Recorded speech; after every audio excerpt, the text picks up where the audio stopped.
was a complete flop when Labour went for that. And also, they had those referendums for whether they want to have elected mayors or not last year, and they were nearly unanimously rejected as well. So these are not things that England are really interested in. They don't see it as a problem, really. In fairness, I think a lot of people in England do, but not the majority of the electorate, which would be the important point. That's it. Yeah, there is support for an English Parliament, for example, and things like proportional representation, but they're by no means the mainstream. So this comes on to the second point, where to me this is a UK solution for a Scottish problem. It's Scotland that wants more power. It's Scotland that's not happy with how the UK is. There may be people in England that aren't happy with it, but on the whole, it works for them. So we're basically saying to them, because it doesn't work for Scotland, the rest of the UK has to do what we want, which is exactly what we're trying to get away from, where we have a situation just now where England is able to dictate to everyone else what happens. So I just think, I suppose it all gets down to what you consider to be a country or not, I mean, if you think Scotland's a country, why would you want it to not be able to run its own affairs? And why would you want it to interfere with someone else's if you're a decent person? Exactly, yeah. It's the whole thing, well, I suppose it's kind of like Labour's internationalism argument, where they like to think that they're promoting a universal good, but are they actually just trying to tell other people what to do and things like that?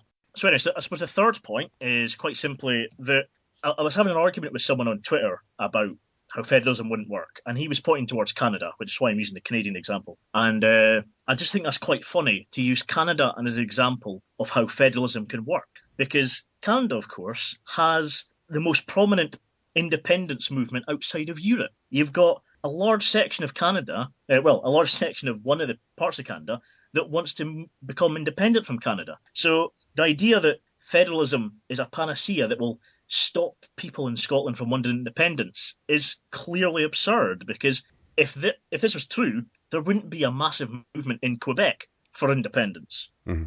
Okay, so, this is not exactly analogous, but I've actually been to Canada, and one of the strange bylaws that they have, like what you're saying is that with the Liberal Democrats' plan, it's so absurd that Scotland would be allowed to dictate to the rest of the United Kingdom. Yeah. There's a thing they've got like that that's quite similar in Canada. For example, all road signs all over Canada must be in English and in French, but except in Quebec, where they must be only in French.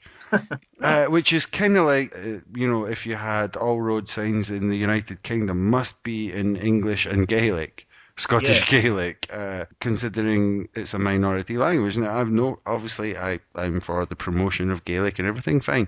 But it's kind of absurd that you should have Gaelic on all the signs in England because it's a language that's spoken in one regional part of the United Kingdom. Yeah. It would be like having Cornish or Welsh road signs in the Highlands. You just wouldn't do it. But there you go. It's the kind of thing that can happen. So, yeah. Obviously, I mean, we're maybe getting a kind of unionist-style scaremongering there and finding obscure examples and saying this will definitely happen. But if you stare into the abyss long enough, the abyss will stare into you. Yeah. But yeah, so I just think it's absurd to think that federalism is the solution to this, because it's not.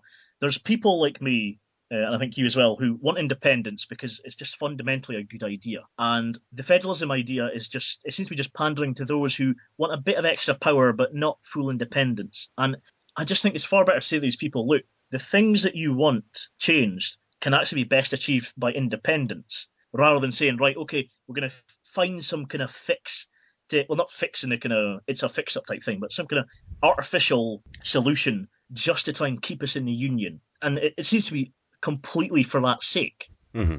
Yeah, we're going to touch it up a little bit more and it'll be fine. Yeah, exactly. And this is, yeah, exactly. That's what it is. Or like a kind of band-aid over a gaping wound or something like that. Mm-hmm. Which is that's pretty much what it is, because there's a massive chasm between Scottish political opinion and southeast of England political opinion.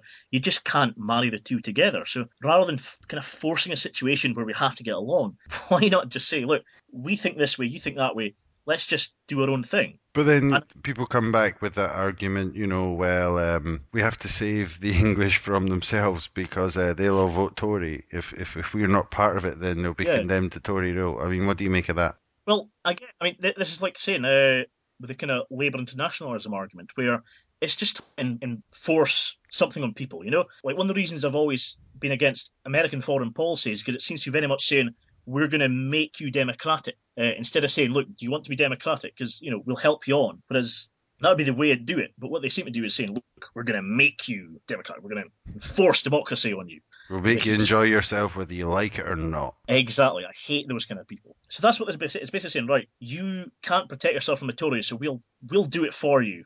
And I just think it's far better to say to them, look, you've got to sort that out yourself. It's maybe a bit harsh to say it's your problem, but it is their problem. You know, why should we continue to be ruled by Tories because a certain part of England refuses to realise that they're evil people, pretty much? You know, that's pretty much all you can say for it, really. So yeah, I just think it's very patronising to say, oh, it's okay, we'll make sure that you save yourself from yourselves. I don't like that line argument at all, really. Just like to come back to the regional bit with Aberdeen again. Yeah. There's a kind of idea that it's the south of Scotland that's more anglicised and against independence, but the north is completely pro-independence. Yeah. So do you think Aberdeen's something of an anomaly in that? Or you said there's sentiment around the area for independence, but in the city itself, because it's quite well to do with oil. So do you think one of the ways to convince the people in the city might be by explaining that they might have more money on account of independence? I don't know. This is all speaking of a Aberdonian stereotype, I know, and I don't want to do that, but no, it's perfectly understandable though. Mm-hmm. Yeah, because that's what we're like. We're grippy. Well, yeah, I think it's basically a case of there's maybe people in Aberdeen, because of the oil industry, they're doing very well out of the current situation. I know people are just a bit too keen to believe scare stories sometimes. You just have to keep saying to them enough times, everything will go bad, you'll lose everything you've got. And because it's an affluent city, there's a lot more people with more to lose, you know? In Glasgow, for example, you know, we've got the areas that are really deprivated. Now, they've got nothing to lose, so you can say to them, oh, this will happen if we become independent. And for them, it's like, well, it can't be worse than what I've got now. It's okay for them, but... But you've got a lot of extremely wealthy areas in Glasgow as well. So.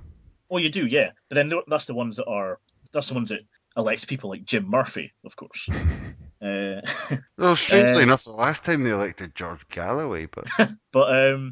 But yeah, I do think... Well, no, sorry, not the last time, because the last time he tried in Annie's Land, which isn't the best, isn't the worst area of Glasgow either, but he was thrown out quite quickly. It was good. It was wonderful to watch. But yeah, I just think... I think this is maybe what informs the SNP's strategy of kind of softly, because... I mean, I always hear the arguments that we should be radical, offer a radical vision, and I would love that, to be honest. That's what I want for Scotland. But I know the kind of people who are going to be scared off by that. Mm-hmm. And of course, it's the question of trying to say, well, can you lose more than you gain by going for whichever strategy? But there's definitely people in Aberdeen who need to be reassured that, look, nothing bad's going to happen. Worst case scenario, not much will change. But there's a lot of things could happen for the better if you vote for this. I suppose that's why it's difficult for me personally to make the case to people that I know, because, as we said earlier, I've just always believed in it, independence. So I can't really say, oh, well, you see, I used to think like you, but then I realised this. So these people who just are absolutely fear-stricken by independence for some kind of weird reason that I can't understand, I don't know how you get through to them, to be honest. Well, it's a puzzler, and I think we'll have to work on it in the next couple of years. So. Oh, yeah. Okay, so Douglas Daniel, thanks very much. That was great. Okay, thank you. Hopefully we'll speak to you again. Aye, good stuff. Okay, so there you go. That was Douglas Daniel. Hope you enjoyed that one.